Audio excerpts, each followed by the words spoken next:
a game? Yeah. I think that for me, I mean, make a game is great.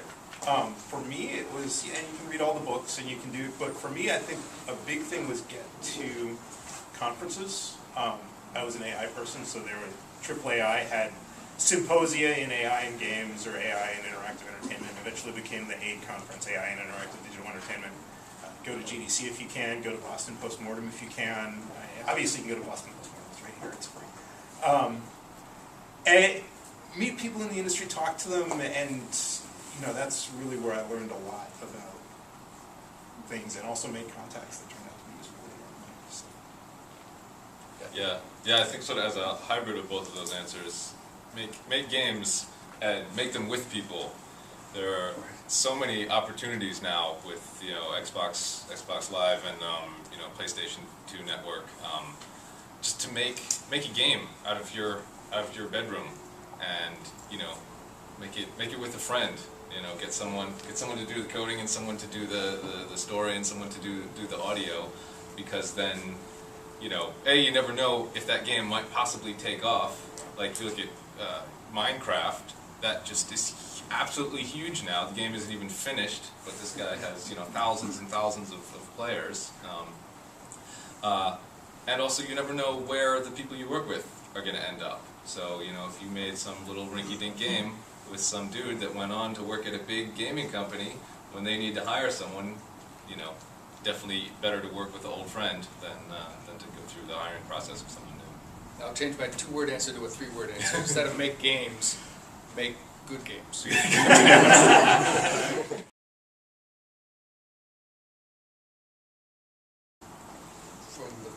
From the curriculum side, so I'm from here, right? Maggie's here with us.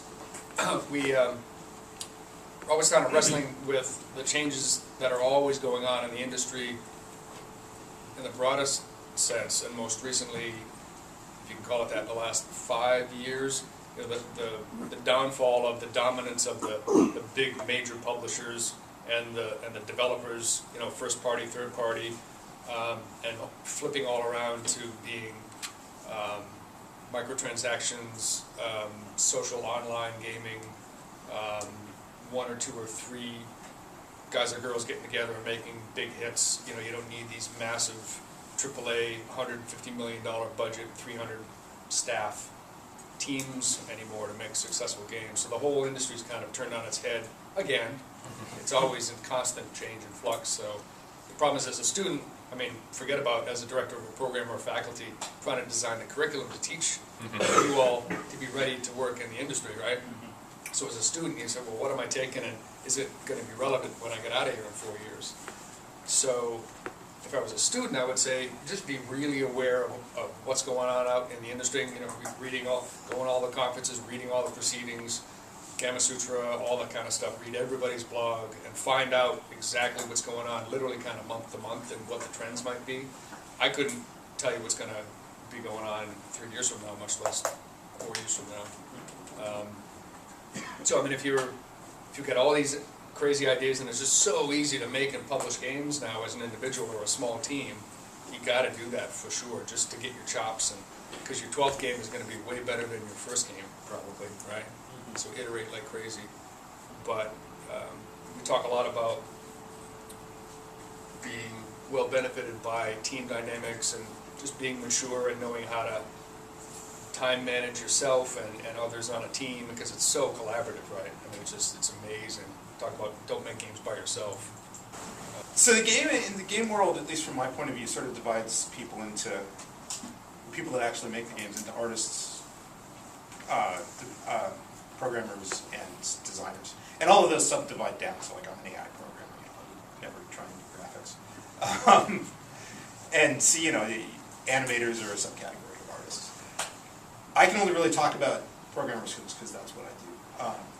C++. If you can't program in C++, you can't program. Yes, I'm biased, but if you think pointers are scary, you don't understand memory yet. And if you don't understand memory yet, you're going to get yourself into trouble. A lot of games are about memory management. That's certainly true in this generation of consoles. The 360 only has 512 megs of memory, and art is big, so that's hard. and it really doesn't have virtual memory, but even if you, and Zoo 2, so when we worked on Zoo Tycoon 2, we spent a ton of time trying to optimize when we were doing the expansion packs, because Roller Coaster Tycoon had 4 times as many guests in their parks as we did. You know, and why were our parks so sparse? And it came down to, well, memory scattered all over the place, we're getting constant page faults. And, you know, and so that kind of nitty-gritty detail you have to understand. Software engineering is key. More and more people are focusing on, you know, not only object-oriented design, but extreme programming, that sort of stuff. In my time at Harmonix, the few layoffs that I have seen have almost all been around attitude.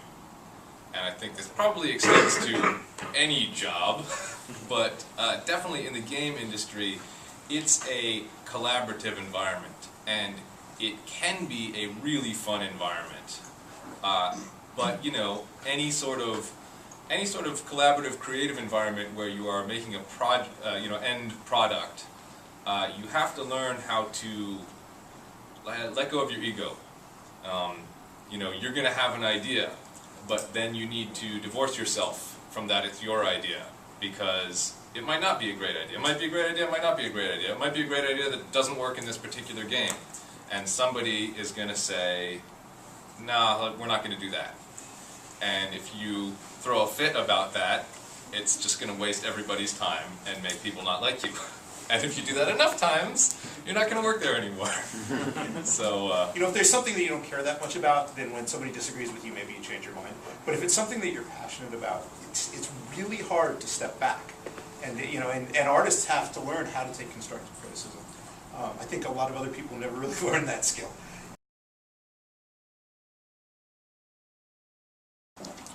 Well, the obvious one is just what's going on now, just the dominance of Zynga and, you know, online social cooperative games. Is that going to last 6 months or 5 years? No clue. Anybody who tells you they know is lying. It's just, you just have no idea. So, I mean, the bubble behind that is pretty massive right now. And unfortunately, I think who's getting decimated are the independent developers, for sure. Those kind of original IP, middle level, potentially fantastic stuff.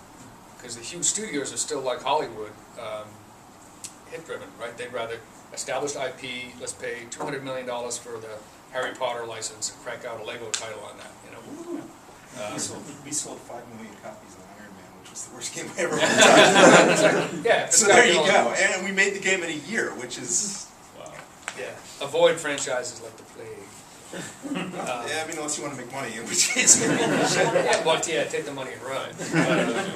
But on the back end, it was really driven by the Asian model where piracy is so completely rampant and it's just a way of life. Nobody could ever make a game in the Pacific Rim by selling it. So years ago they came up with the model, they give it away for free, right? Online multiplayer kind of stuff. And then the business model is microtransactions. Everybody knows what this is, right? You know, you're going to buy a sword upgrade for my elf level 5 for, you know, so-and-so for 50 cents through my PayPal. That's the Asian business model, and that's obviously what took over to Zynga. You grab that. So that's, from the business side, that's really, I see that going forward for a long time, because I get sucked in. You know, I'll play these free-to-play games and play for a while, and, oh, I want the super upgrade car with the Gatling gun. All right, I'll pay $20 for it. And I mean, we haven't even mentioned platforms. Our console's going to exist. Our PC's going to exist. I don't know, these are always going to exist, right? Tablets and mobile devices, so that's a hook. But I don't really game on, well, I definitely don't game on mobile phones. My iPad is great because I travel a lot, so, you know, it's a great interface. But I'm still a hardcore AAA PC gamer. You know, give me Modern Warfare 3 and a mouse any day. That's what I want to play. So, platforms? No.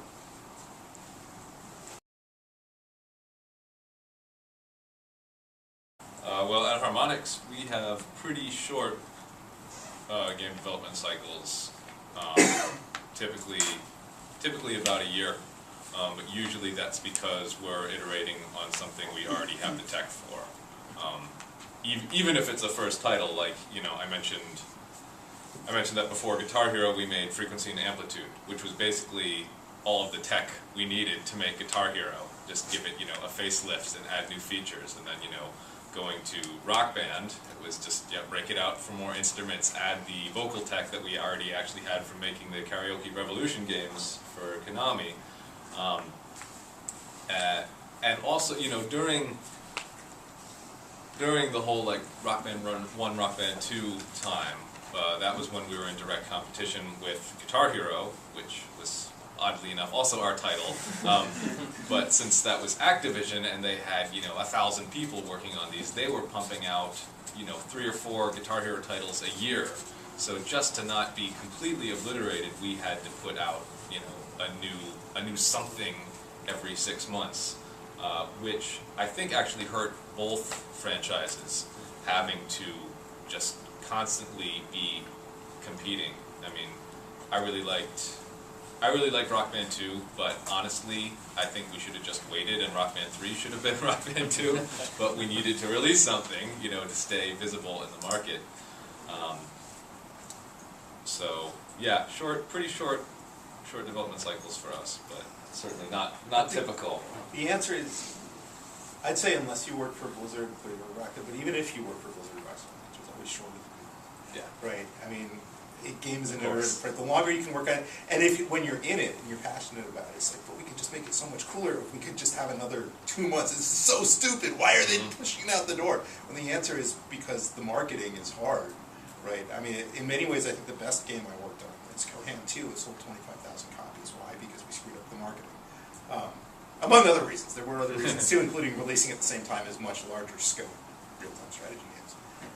But just to answer the question, it really depends on what you're making. You need to have a business guy who understands the money stuff, because I don't want to do that, and understands things like burn rates. I mean, if you've got 100 employees and you're paying them $50,000 a year, they really cost $100,000 a year. That's a lot of money, right? And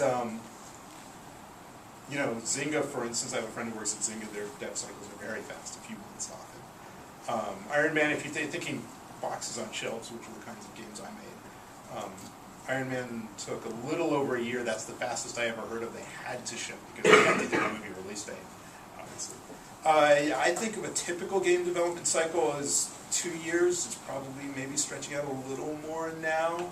I mean, there are obviously things like the Madden titles. You have to release a Madden football game every year. I don't know, are they still doing that every year? And then you get games like Red Dead Redemption ran 7 years. They say they made a profit on it, but I think they played some accounting games, so I kind of wonder if they really did. You have to sell a lot of copies to make a 7-year game. Blizzard releases the game when it's ready, they say, and they do. They do a pretty nice job of polish. Of course, they've got World of Warcraft to fund all of those other games. And if you just do the math on 15 million subscribers times $15 a month, that's also a lot of money. Not all the subscribers are paying $15 a month for this stuff.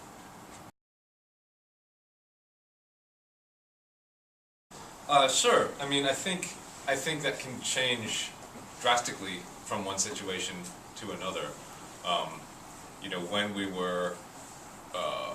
When we were making the Rock Band franchise, we were owned by Viacom, and they made MTV Games to be our publisher, and they were actually pretty hands off. As long as they thought we were going to make money, they kind of let us set our own schedule. Of course, once they realized we weren't making money, things got very difficult.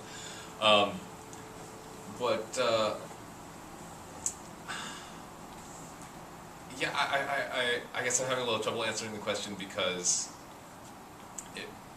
it's like you said, it depends on the scope of the game, and it is very important. The publisher's job is to figure out how much money can we afford on this game. If what you're doing is the third-party development model, which is most of the places I work, so you're basically a game development company that is going to the publisher and saying, "Give us money, and we will make you the game." You've got a contract, you've got a release date, you've got milestones. You have done some waterfall up front to say, "This is our schedule." And we're going to stick to it, and we're going to deliver you milestones. And of course, then a lot of third-party developers are going to, when things aren't going perfectly, they're going to play games to make it look like things are going perfectly and hope they can make it up by crunching. And so there's some competing interests there.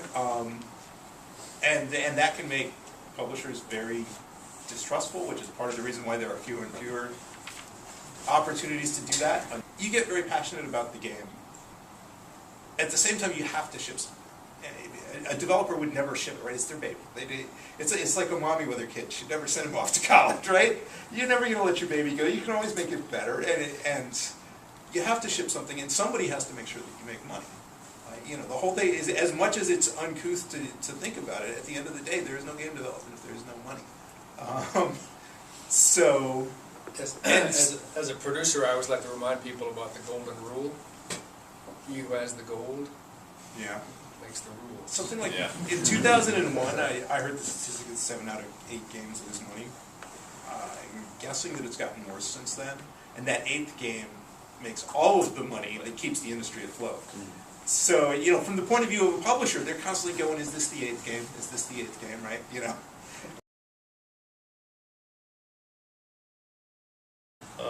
Yeah, I mean, I feel like crunch time is the trade-off of getting to work in a fun environment.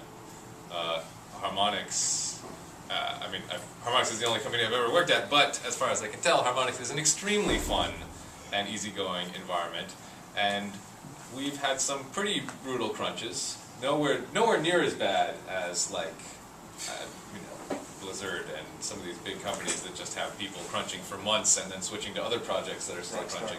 Rockstar does it. This is Yeah. Rockstar is, I don't think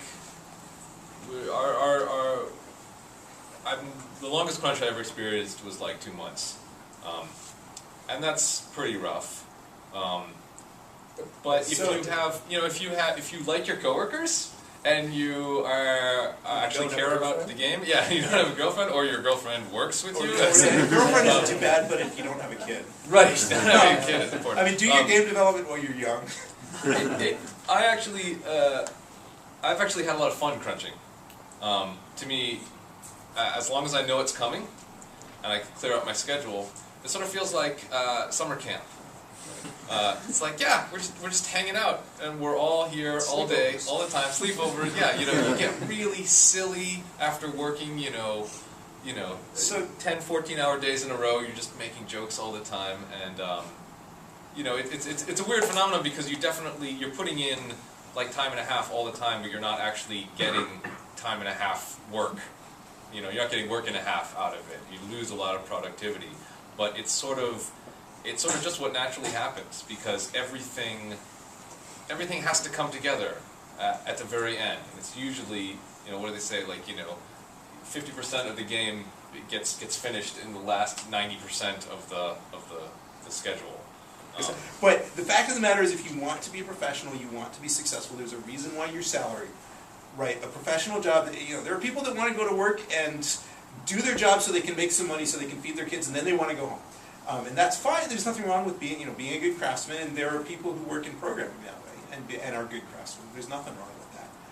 But if you want to be a successful professional who does stuff that's really awesome, which is the kind of person who's going to make it in the games industry, then that is not a 40-hour-a-week job. It just isn't. It may be 40 hours of the week sometimes, and there are even times when you're kicking back and putting in 38, and whatever.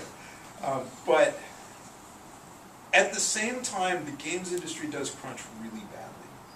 And you can find, I'm told, and maybe Harmonix was this way, I'm told there are companies where people are there and they're crunching because they're excited about what they're doing and they want to be there. There are a lot of companies where people are there and crunching because a producer tells them they have to be there. And those people aren't productive. They're butts in seats, they're tired, they're burned out, they're making mistakes, which is pushing the game backwards. At Rockstar, I saw more cases where the build was broken and we were down for 9 hours at a time.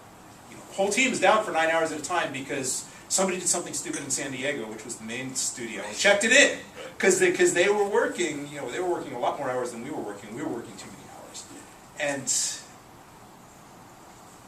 it kills a lot of people's, this is to a certain extent the wrong audience for this message, but it kills a lot of people's passion for games because they're not there because they love it. And the thing that's been very different for me at Lockheed has been, if I'm there for 70 hours, I'm there because I'm doing something that I care about, and I want it to be awesome, and I really want to impress somebody, right? And I want to get more work so I can do more of this stuff.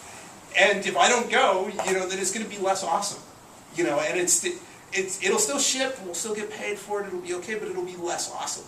And if you can get yourself crunching for that reason, that's why the games industry should be crunching, because you want this thing to be awesome, and you're part of that. Yeah, not because of stupid producers. Right, and not because of stupid, sorry, but yeah, I'm a producer, I can say that. And and if you can maintain that attitude even when it gets bad, you have to be a little careful because you don't want to be the cheery guy that nobody can stand. But if you can maintain that attitude of, I want the game to be awesome, and I'm going to come in, and I don't, if I'm here on Saturday and Sunday, I'm going to be here and I'm going to try and make it better. But on the other side, well, two things quick. Google, there's terabytes of blogs and videos out there on this topic about crunch time in games. Some of it is hilarious. So get out there and see some of this stuff from the inside. But on the other side, I'm very much an advocate for artist rights. So educate yourself. So whatever state you're working in, whether you're a freelancer or a staff person, educate yourself. Get the state's work laws. Get your legal basis of how you're being hired, and get an understanding up front with the company. They don't like to deal with this stuff. They don't like to talk about it. They don't like to acknowledge it. They definitely don't want to respect the law in many, many cases. And a lot of times it's just done. And there's not a lot of stuff you can do about it. I tell all my students after they graduate, don't ever, ever take a job without sending me the contract first. And I've never gotten a contract from one of my students that I haven't redlined like crazy. To say, no, illegal, no, are you kidding? Not a chance. And and you send it to your employer, and they'll say, yeah, we know that was stupid, but 90% of the people never catch that. Yeah, and you hope they never enforce it, but yeah. But it's specifically about crunch time. Just get an understanding up front. Are you an hourly contractor? Are you staff? Look them in the eyes and say, okay, if I'm working 80 hours a week, I'm not getting paid for anything over 45, right? Okay, just so you understand that. And there's no management is stupid everywhere. I mean, even if they're not stupid, you're going to think they are. I mean, that's just the nature. People love to complain. We used to say when I was in the Army that the most screwed up duty station is the one you're at, and the best one is the one you just left. Yeah. No matter where you are. And that's always true, right? And, I think back fondly now on jobs where I hated it when I was there. And part of the problem in the games industry is it is a very young industry in terms of most of the people. I had a boss who was 22 once, and I was 30, and they asked me when they hired me, "Is that going to be a problem?" I said, "No," and it's not. Except he doesn't have the experience to know how to be a good manager. And people go into games because they love games, not because they love business. And so you get a lot of what I think of as sort of unprofessional. And there are wonderful exceptions, and often those are the ones that get let go first. And it's got to, and you've got to be there because you love games, because you want to do, it's not something you do because it's the easiest, most comfortable, pays great job in the world. It's something you do because you're passionate about games, and you're passionate about what you're making.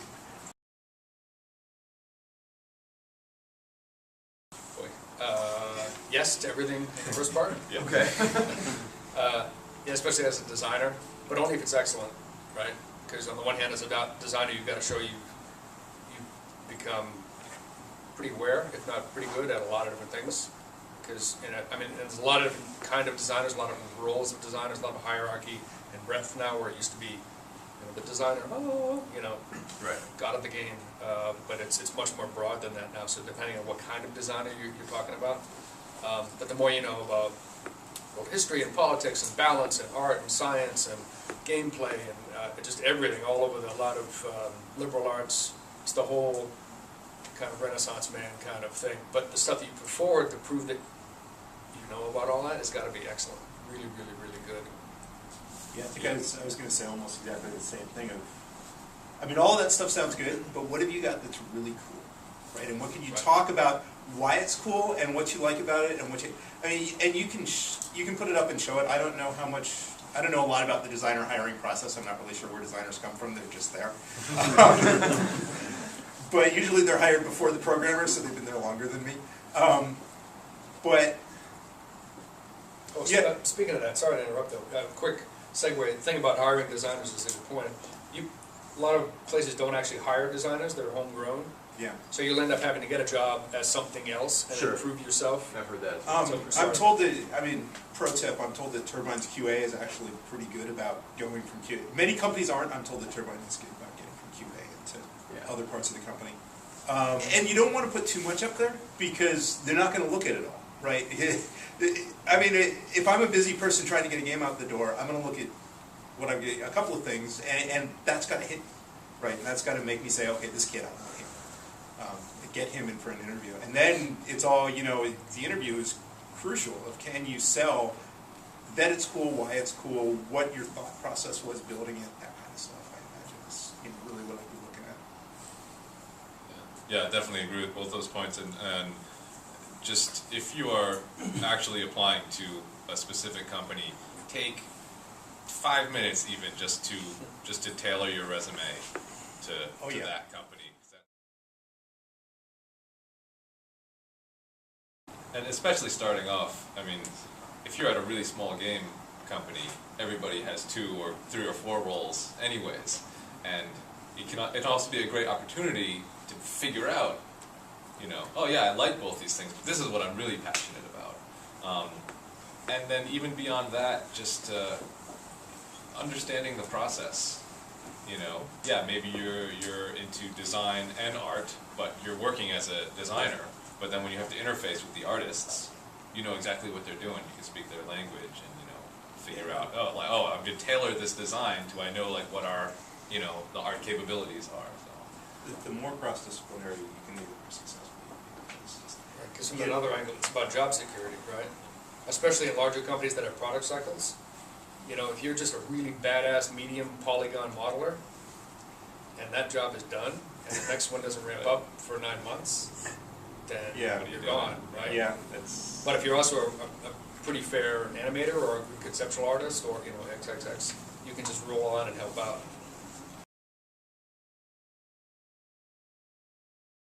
The industry is always in flux everywhere. Boston is a pretty strong game development area. It's literally the about tied for the 5th largest in North America, believe it or not.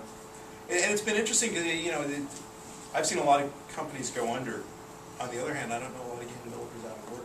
Turbine and 38 Studios, I guess they moved down to Rhode Island, but they're still sort of in the area. I've been hiring everybody I know is working at one of those 2 places now. And there's a great indie community. There's the Boston Postmortem is a great community. Yeah, every city's known kind of for a different kind of development community. Ours is really about the independents, and it's becoming more and more so. You've got a couple of big ones, like we mentioned, but if you go to the Boston Postmortem site, the website, they've got a Boston area game companies list.